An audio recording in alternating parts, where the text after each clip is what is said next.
Assalamualaikum warahmatullahi wabarakatuh. Halo kawan, halo teman-teman, sahabat para petani di Indonesia dimanapun kalian berada. Pada kesempatan sore kali ini, di kesempatan kali ini saya akan membagikan kondisi tanaman cabai rawit yang dulu kita budidayakan hingga saat ini, yang dimana sudah menghasilkan banyak sekali keuntungan yang kita peroleh dari tanaman cabai rawit ini.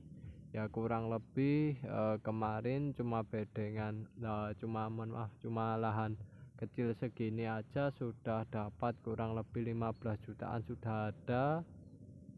Ya kurang lebih 10 juta lebih lah kan ya, 10 juta lebih sudah kita peroleh. Alhamdulillah hasilnya melimpah dan memenuhi kebutuhan, eh, bisa memenuhi kebutuhan pasar dan memenuhi kebutuhan sendiri ya kan kawan. Karena kemarin cabai yang kita panen pun dalam kondisi harga masih mahal ya, sehingga eh, kita memperoleh keuntungan yang luar biasa banyak. Nah, di kesempatan kali ini kita berada pada bulan Januari, ya tepatnya pertengahan Januari, ya dimana sudah beberapa hari yang lalu itu sudah hujan ya kan kawan, dan hujannya deras dan secara terus menerus. Dan kan bisa lihat ya efek dari hujan, ya itu ketersediaan airnya, kelebihannya itu kalau hujan ketersediaan air itu melimpah. Akan tapi biasanya di musim penghujan itu gulma pertumbuhannya juga cukup cepat ya kan kawan.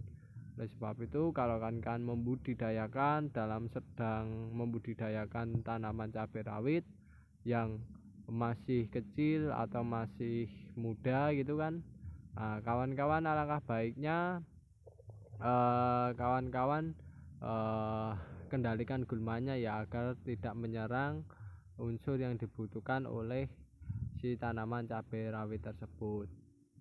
Nah, tapi kalau sudah tua ya kan kawan perlu rawat bersihkan agar penyakit ya tidak menyebar semacam itu.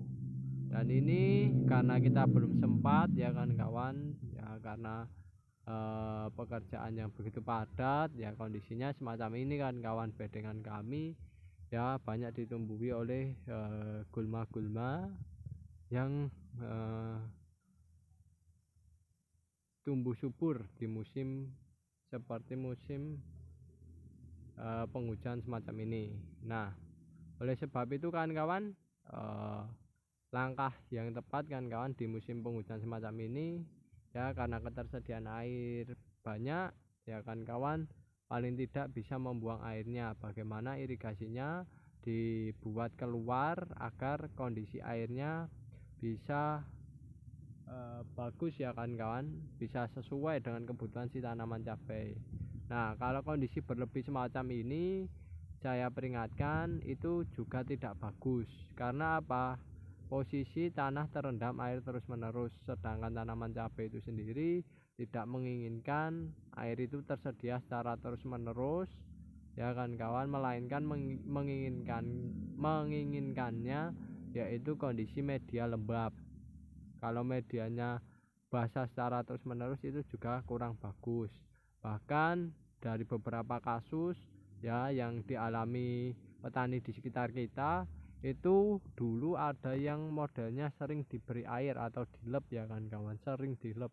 Nah, itu malah kondisinya cabenya kaget, leles ya kan kawan, atau ibaratnya kayak stres, tapi lama kelamaan menjadi stres permanen ya kawan-kawan, sehingga tanaman cabenya pada mati. Nah, ketika kondisi mati itulah menjadikan kerugian bagi seorang petani. Nah, oleh sebab itu menghadapi atau menindaklanjuti hal semacam itu agar tanaman cabai tetap produktif, tetap hidup dan tetap bagus, satu, kendalikan airnya. Agar apa? Agar bisa eh, mengendalikan kondisi media tanamnya yang sesuai dengan kebutuhan dari tanaman cabai itu sendiri.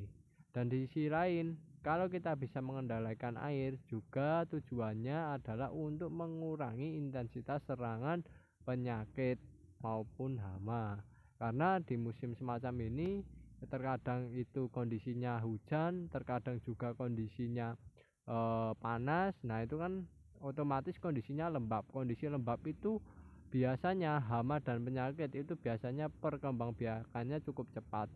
Nah kalau kondisi semacam ini itu kondisi air menggenang kayak gini itu kemungkinan besar kelembapannya cukup tinggi kan kawan ya, cukup tinggi, sehingga nantinya kalau kelembapan tinggi biasanya kayak jamur patek itu ya yang menyerang buah-buah cabai itu cukup cukup banyak kan kawan. Nah cukup perkembangbiakannya cukup cepat. Nah sehingga ketika kondisi cepat itulah menjadikan tanaman-tanaman cabai kita atau buah-buah cabai kita tidak bisa kita panen secara maksimal, alias ada nantinya penurunan hasil. Nah, nanti ketika dipanen itu dijual pastinya ada sortasi ya. Kalau disortasi dipilih yang bagus itu nanti dijual dengan harga yang bagus. Kalau yang buruk itu juga dijual dengan harga yang buruk. Nah tapi kondisi lembab semacam ini saya peringatkan, penyakit mudah berkembang biak secara cepat, khususnya yaitu patek yang paling berbahaya. Karena selama ini pengendalian itu tidak ada ya kan, obat untuk menghilangkan patek itu saat ini belum ada. Dan yang jelas hal yang dilakukan adalah pencegahan. Nah pencegahannya yaitu mengendalikan airnya terlebih dahulu agar kondisi kelembapannya menurun, perkembangbiakan pateknya bisa ditekan ya kan kawan, semacam itu. Nah lalu kan kawan, selain apa namanya penyakit ya yang disebabkan oleh jamur patek, itu juga ada hama. Hama kondisi lembab semacam ini perkembangbiakannya yang paling paling kami takuti saat ini adalah hama lalat buah. Lalat buah perkembangbiakannya cukup banyak dan efek penggunaan perangkap semacam ini itu kurang maksimal ya ketika musim penghujan semacam ini. Karena apa? Terbilas air sehingga lemnya itu tidak bisa bagus ya kan kawan, tidak bisa merekat dengan bagus. Dan yang jelas kalau kondisinya semacam ini hama itu menyerangnya cukup kuat. Nah ketika kondisinya cukup kuat, serangannya juga akan menurunkan hasil, karena lama kelamaan buah cabai akan membusuk pula kan kawan, semacam itu. Nah oleh sebab itu pengendalian ya selain dengan kayak gini ya, dengan penggunaan lem, penggunaan perangkap ya, selain penggunaan perangkap semacam ini kan kawan juga bisa menggunakan bahan-bahan yang disepraikan semacam itu.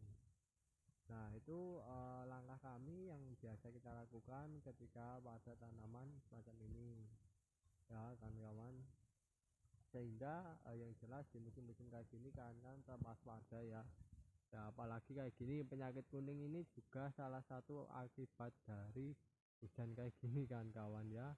Ini dulunya tidak terkena kuning kawan-kawan, kan tapi lama kelamaan terkena kuning kan kawan. Dan kan bisa lihat ya buahnya itu sedikit sekali dibandingkan dengan kondisi yang sini ya kawan kan. Nah kondisi ini kan buahnya banyak, kalau tidak terkena kuning, nah ini buah cabenya kan banyak, kalau ini terkena kuning perbedaannya sangat signifikan. Jadi musim-musim kayak gini perlu dicegah, dan salah satu langkahnya ya kembali lagi pencegahan, pengendalian air, lalu pengendalian gulma dan pengendalian hama maupun penyakit semacam itu. Tapi kalau di lahan kami air semacam ini ya cukup perlu membuka saluran pembuangan ya, nanti arahnya ke sana keluar. Nah itu nantinya akan menjadikan tanaman cabai itu lebih awet dan lebih kuat.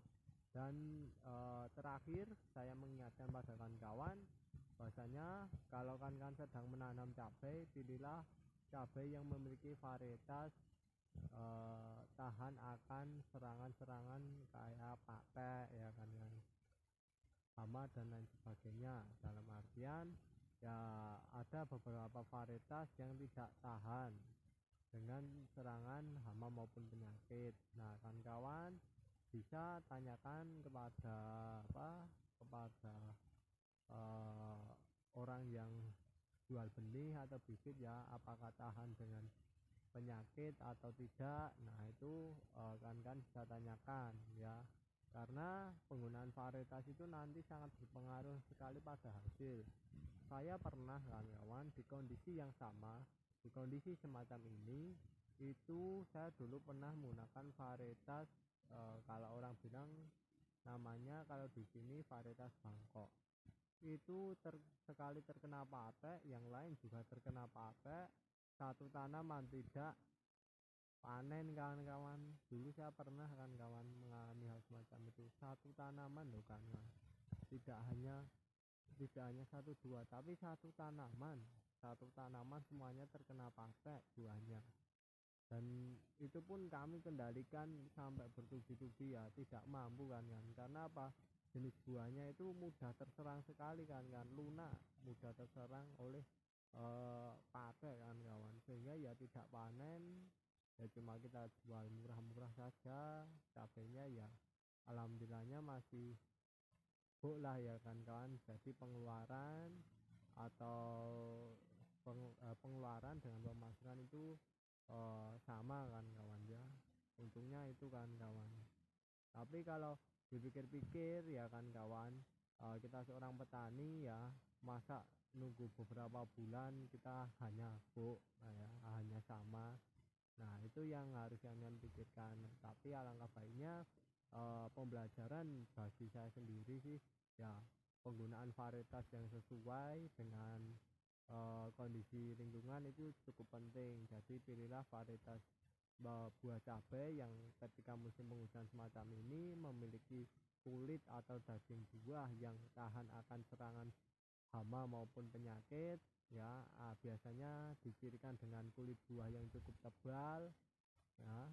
Dan yang kedua yaitu biasanya buahnya itu modelnya kayak gini kan kawan ya, kayak jarum pentul, arahnya ke atas ya, tidak ke bawah ya, kayak jarum lah, arahnya ke atas gini kan. Nah, kayak gitu. Nah, jadi ketika muda ya, ketika mereka masih bakal buah sebelum jadi ya calon buah lah ya, calon buah. Nah, itu kondisinya kayak gini, arahnya ke atas. Jadi tanaman cabai dengan buah cabai yang dengan arahnya ke atas semacam ini, itu biasanya kalau terkena hujan airnya langsung ke bawah dan tidak melapisi bagian kulit buah yang bagian atas, sehingga apa, untuk terserang hama terserang penyakit itu bisa lebih kecil ya kan kawan. Sehingga ketika kondisi lebih kecil yang dipanen lebih banyak ya dibandingkan yang kondisinya buah cabenya yang merunduk ya. Jadi kalau musim hujan yang tegak kayak gini buahnya kalau bisa carinya. Nah, itu biasanya buah-buah model cabai orinan lah kan kawan ya. Kalau ini kita menggunakan varietas langgeng, alhamdulillah ini meskipun ada yang terserang hama penyakit ya, tapi masih banyak yang dipanen kan dibandingkan yang terserang, meskipun kondisinya ya semacam ini kan kawan, lembab, gulmanya banyak. Nah, oke kan itu dulu yang bisa saya sampaikan, kurang lebihnya mohon maaf, semoga bermanfaat bagi kawan-kawan ya. Sekali lagi jika ada kekurangan maupun kesalahan kami mohon maaf yang sebesar-besarnya, dan jika ada hal positif, hal baik, silahkan diambil hikmah dan manfaatnya bagi kawan-kawan agar membudidayakannya jauh lebih baik dan lebih bagus. Kurang lebihnya mohon maaf, saya akhiri. Wassalamualaikum warahmatullahi wabarakatuh.